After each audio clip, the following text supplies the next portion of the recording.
You're listening to Workplace Perspective, an employment law podcast presented by Sapphire Legal.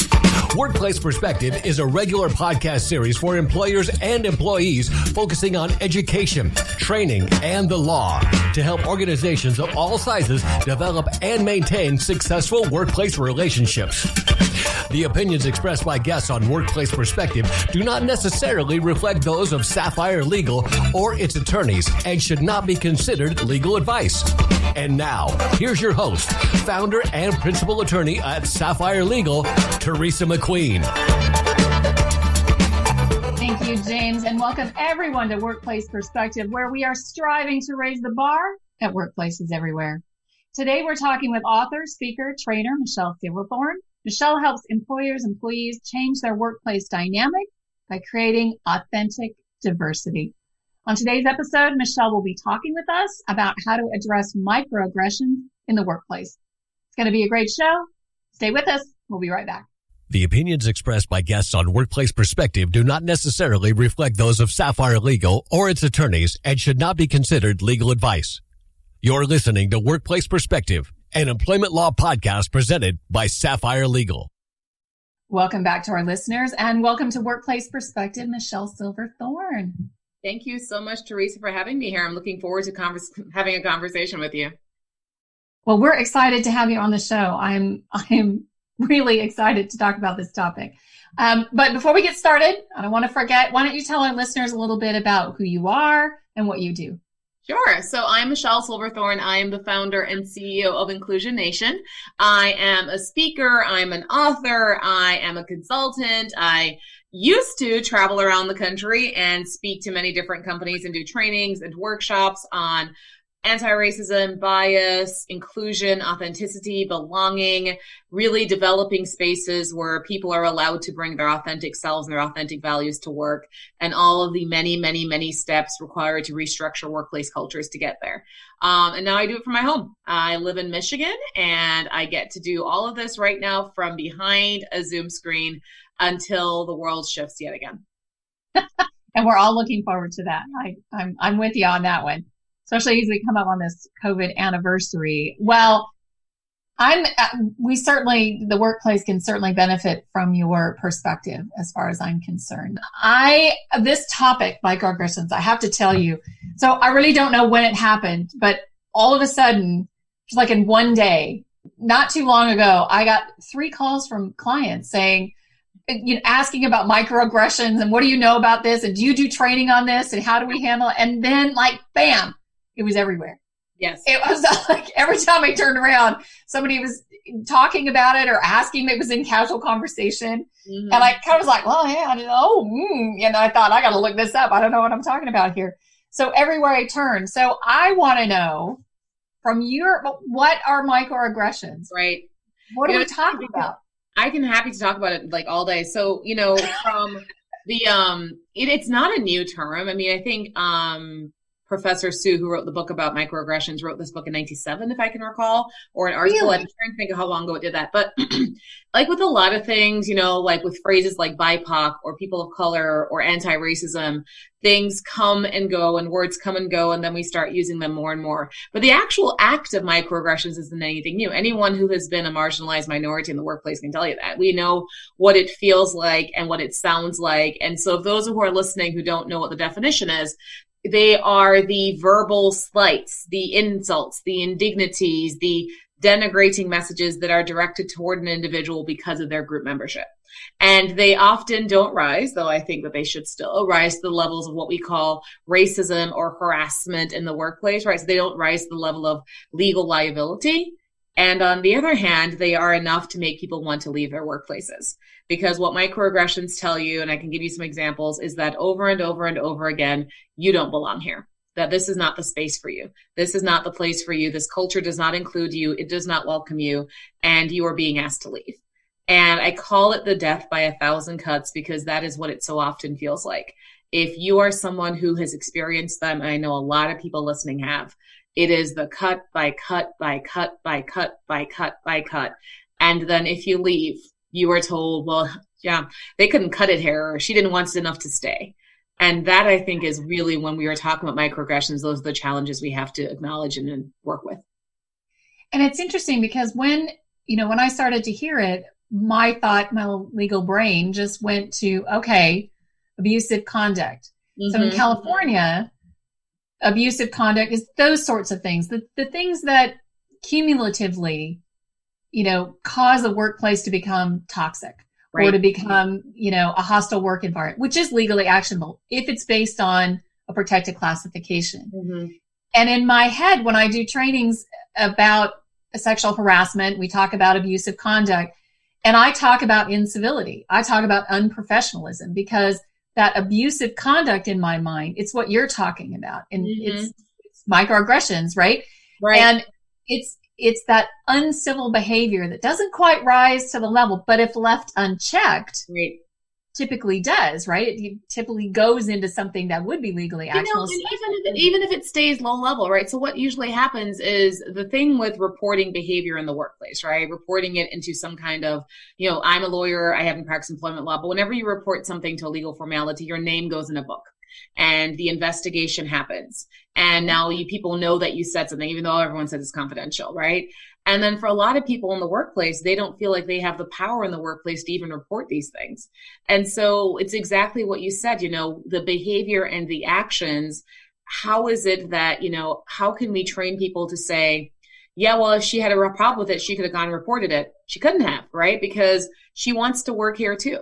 And so we have to get to that point where it's not about what are we able to, I'd love if there were systems and mechanisms in all organizations that would allow us to effectively address microaggressions without alienating the person who said it or treating the person who said it as a pariah, which often happens. But I don't think we're there yet. And I do think that some of the successful organizations who are addressing microaggressions, who have things that it's not just about the anonymous reporting line, it's also about the manager and the team leader who is able to, you can go to them directly and talk about it. Have they created a workplace where if someone says the wrong thing, and if someone says the right thing, you have a space of learning and trust.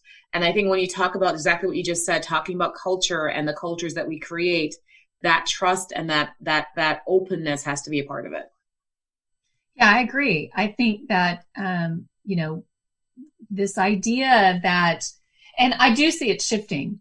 I do think it's shifting. If you just look at, in particular, sexual harassment in particular, right? Things have definitely changed. If you look at a progression, we've gone from, in not a relatively short amount of time, but we have transitioned from always viewing the incident from the victim's perspective. Anita Hill, right? Maggie Kim. So as you go through these things, but it's transitioned quickly because now we're starting to refer to them. The Weinstein thing was a turning point because that was a turning point because that was looking at it from a public perspective, from the accused, right? The aggressor in that instance, but identifying the person, but also the organization.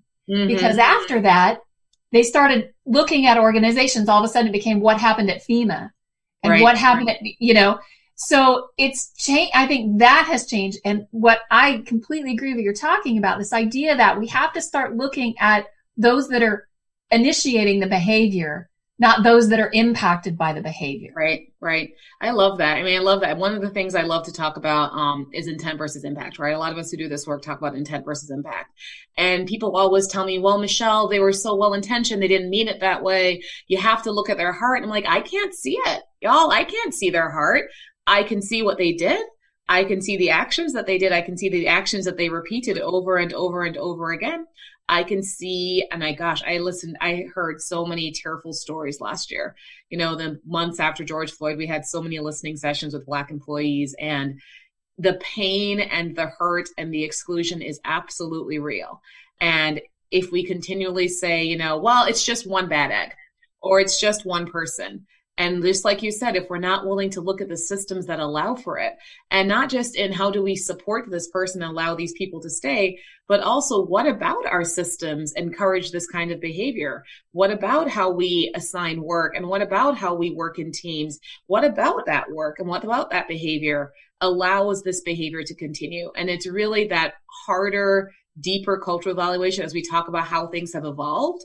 That's part of it. And it doesn't have to be here is this flagrant violation, right? Let's just really think about, from a person's perspective, are they allowed to succeed and belong here too?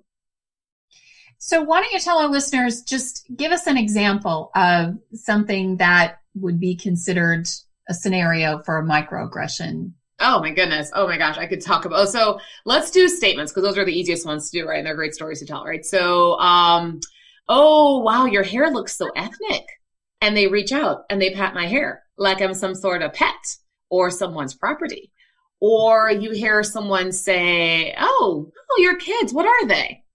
And my kids are biracial. I'm like, what are they? What do you mean by that? Or, oh, I'm sorry, I'm looking for the manager. They're supposed to be sitting here. And I'm the Black woman manager sitting in my own office and I'm at my desk. And then it keeps going, right? You're the woman in the meeting and people say, Shirley's going to take the notes. And the assumption is made that Shirley takes the notes because she is the woman in the meeting. The assumption is also made that Shirley is the one who sets all the meetings up. She's the one who plans the dinners. She's the one who organizes the Zoom calls, even though she is of equal rank to every single person in that room. Or, we're both lawyers, right? The times when someone, especially lawyers of color, are taken on pitch teams, and then they don't get access to the actual work.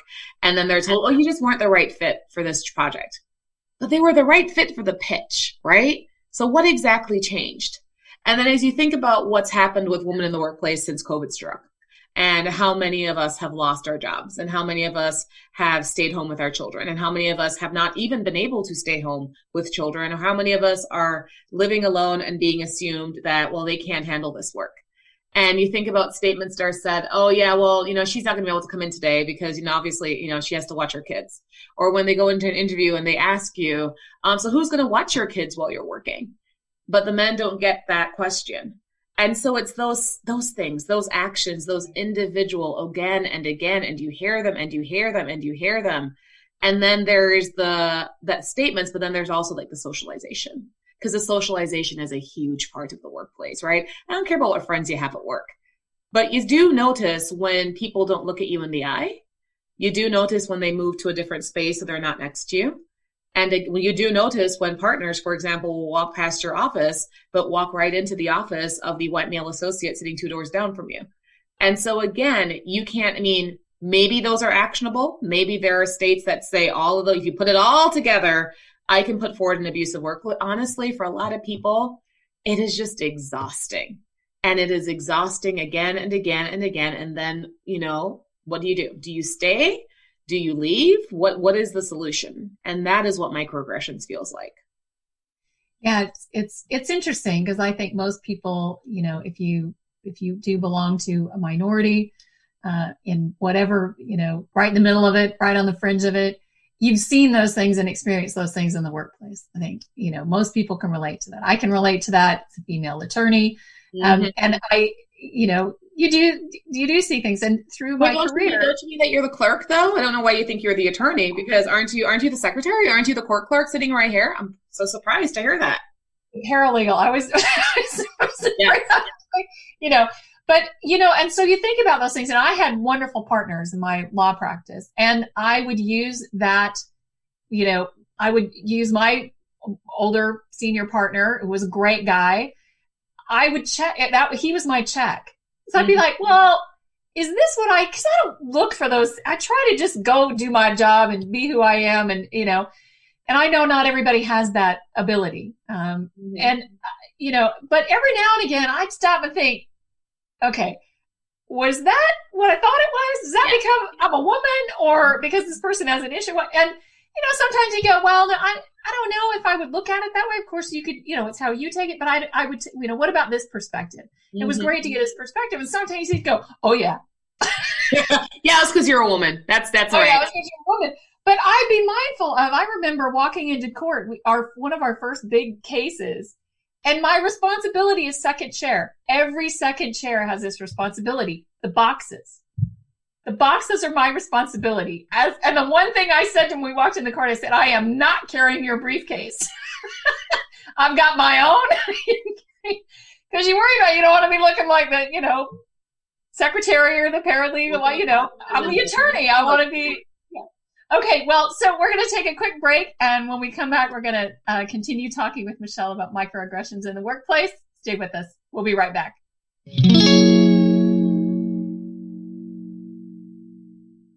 The average time a resume spends on an HR manager's desk is 7 seconds, and most of them are tossed aside.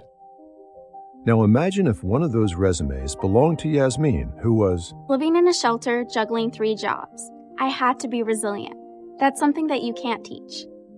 Or if that resume was from someone who worked 12-hour shifts at the recycling company with my dad, who's 72. That taught me a work ethic that I carry with me every day. We rely so much on a resume, yet it could never tell the full story of someone. Growing up where I did, a lot of things could have gotten in the way of my goals. But I learned to push through, and that's what I bring to work every day. So maybe it's time we look beyond the resume and look to Grads of Life. Discover new ways to develop great talent that are so much more than what's on paper at gradsoflife.org. A public service announcement brought to you by Grads of Life and the Ad Council. If you enjoyed today's show, do this. Share us, like us, give us a review on your favorite podcast app. It means a lot to us, and it ensures more people tune in and raise the bar at workplaces everywhere. Welcome back, everyone. We are talking with Michelle Silverthorn about microaggressions in the workplace. So I want to talk a little bit about your thoughts on specifically, what can employers do? Let's talk about both sides of it, right? So let's talk about what employers can do to address these issues, and how can employees get to a point where they are more comfortable coming forward, like ways to phrase it. So we don't look like, gee, I'm being overly sensitive, but, and that's a workplace culture thing, but it takes a long time to change a workplace culture. Honestly, though, long time is relative. You can change a workplace culture in like a week by firing all the bad apples. You really can. Or it could take you a much longer time to do it. I mean, I'm just going to be honest, right? So much of the work we don't do is we don't fire the bad apples. We say, well, you'll just have to get used to them. So the people who are feeling excluded and marginalized are the ones who have to suffer or leave, while those few bad apples get to stay year in and year out. When I tell people how to address microaggressions, I like to talk at it from the perspective first of what happens first, right? So let us say you say something like, oh, your English, it's so good, right? And you're talking to Korean American persons and speaking English since they can talk. And okay, so then what happens at that point? First question is, how did you know you were saying the wrong thing? Did you realize it in that moment? Did someone come tell you like 2 weeks later, oh, remember when you said that? Was it the person who was standing here who said that to you? Because I will say, for like 99% of those death by 1,000 cuts, you never find out. No one ever tells you, and you go on your life thinking your relationship with this person is so great.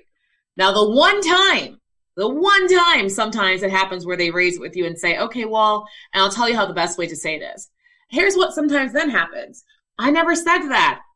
Come on, why would you think that? I was just joking. Come on, you know me. I wouldn't say that. Bob said that. You know Bob. Bob wouldn't say something like that. Come on, you should go apologize, right? Don't do that. If someone comes to you and says that you hurt me or you offended me or any of that, and again, I'll go back to how I actually think they should say it later on. I want you to just say, I'm sorry. Like, you don't need to go into all the explanations of why you said it and how you did it and who did what. Just say, I'm sorry. Just apologize. That's it. Just start with that. And then after that, you can, if this person wants to continue that conversation, fine, they can do that there. But what I always suggest is that you take the time, step away, and go learn why what you did was wrong. Why is it that you called a Black woman articulate and well-spoken a wrong thing to do? Figure that out. And then go back to the person and apologize again. And then you can start sharing, here is what I've been learning. If they want to talk to you, sometimes they're so angry they don't want to talk to you, and that's okay. Sometimes they have been so hurt that they don't want to talk to you, and that's okay. But please apologize. And then once you do the work of learning, try to continue that conversation. If you've had the chance to continue that conversation, that's awesome, right? But then after all that's done, do exactly what we just said earlier. You set the culture that says, no, we don't do that here. We don't say that here. Those aren't actions that we perform here, right? So that's from the perspective of whoever said it, like the individual person, not like the workplace. From the perspective of the person, I always tell people, because like I said, there's so many of these microaggressions especially happen to junior people, and they want to preserve a relationship, but they also want the person to know that they were hurt. And so I often just say, ask them why they said it. Just say, if someone says it like, you're so articulate for a Black person, or just say you're so articulate, just ask them, why do you think that? Why did you say that? Why? And then put the onus back on them to explain it. Put the onus back on them. And if you feel like you don't have the power or the ability to speak up in that moment, go get some people, go get some allies, go get some other leaders and have them talk to them about it and then see what you should do. Yeah, I love that approach. And I was just thinking self-awareness. So when you were saying apologize, it's very difficult for a lot of people to apologize. But if you think about it, what struck me when you said it was what I'm doing in that moment, what you're basically saying in that moment is to set aside your own concepts, your own feelings, your own thought that I didn't do anything wrong, and acknowledge the fact that whatever it was you did or said obviously impacted this other person. Mm-hmm. So not your intent, the impact, exactly. Right. Not your intent, the impact to that. And acknowledge sort of, what that did to that person in that moment.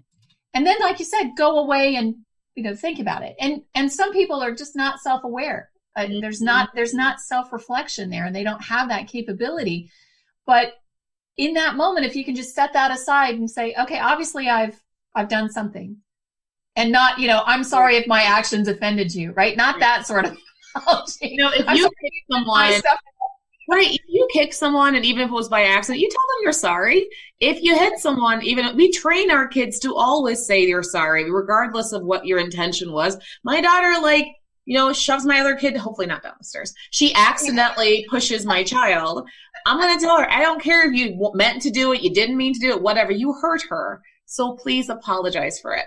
And like you said, it is just so hard for so many people to just say, I'm sorry, because the automatic reaction is, well, I didn't do it, or I didn't mean to say that, or you took it the wrong way. And I'm like, yeah, well, I took the fact that you kicked me the wrong way. All I want you to say is I'm sorry. And then you can continue the relationship, because you don't want to lose that relationship. You want to keep on mentoring this person. You want to keep on working with the person. You have to supervise this person. And just the act of apologizing opens you up to conversations that for so many people in this country, they've never had conversations on race or sexism or the experiences of those who are marginalized. If you have that opportunity to continue your learning, please take it. Yeah, no, I absolutely agree. I think that that just that idea, to preserve that relationship. So in etiquette, we always talk about preserving the relationship. Whether you don't have to like everybody you work with. You don't have to be. No one likes everybody they work with, right? Unless right. You own your own company and then you like everybody you work with because it's just you. It's perfect. I love me. No. I'm great. I'm like the best I'm the best boss to have. The best.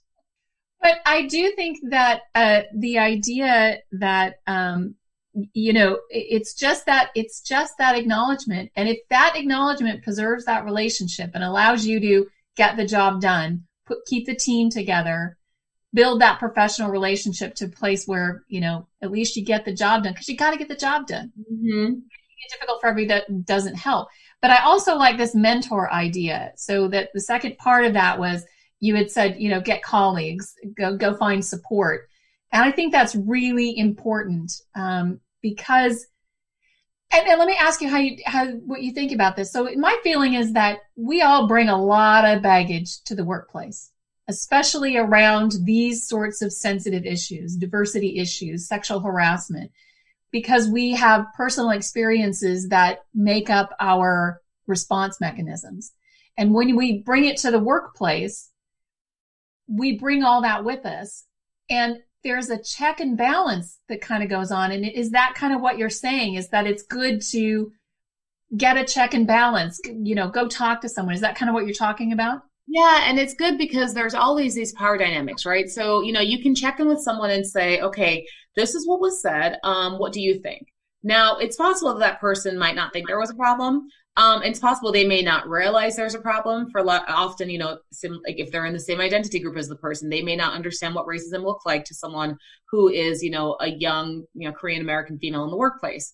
But having that ability to talk to someone, bounce off that idea, but also to work off that hurt. Like, I don't want to underestimate how much. There's a great book that Minda Harts is coming out with, which is talking about how you address racial trauma in the workplace. There is so much trauma that happens from bias and microaggressions. Giving space to talk to someone to have that address that hurt. But then it also, say that person is equal to that person who delivered that hurt, you don't have to take it on yourself to talk to that person. The other person can go and talk to you, because that is the work of allyship right there. That's great. I love that. Well, Michelle, we are wrapping up our show, and I want to know, so as we wrap it up, are there any thoughts you have, any cautionary tales, words of wisdom that you want to end the show with today for our listeners? I do a lot of speeches, I do a lot of talks, I do a lot of trainings, and I think the biggest, there's so many ways that people don't get started. So what I always tell people is to pick one way to get started. Pick one action, pick one commitment, pick one promise, and hold yourself accountable to it in 3 months, right? Because it's so easy to say that is too hard and we can't change it. But once you do one thing, it makes it a lot easier to do the next thing. And the next thing might be even harder than the first thing. And that's how you continue the work of progress. Don't just focus on how changing something overnight. Focus on the steps that you can make for progress. And that is how the work of change really happens. I love it. Thank you so much, Michelle. That's our show for today. Thank you for joining us and sharing your thoughts and your insights with our listeners. I thought it was really informative. Thank you so much. Thank you for having me, Teresa. I'm so happy to be here. You can learn more about Michelle by visiting her website at www.michellesilverthorn.com. That's MICHELLESILVERTHORN.com. You can also connect with Michelle via our website at sapphirelegal.com/podcast. I want to also thank our listeners, my radio angels, James and the Knave at Night, our workplace perspective team extraordinaire, our engineer and producer, Paul Roberts, our associate producer, Melissa DeLacey, with music provided by the very talented Stephen Versaloni. Thank you all for joining us on Workplace Perspective, and until next time, keep raising the bar.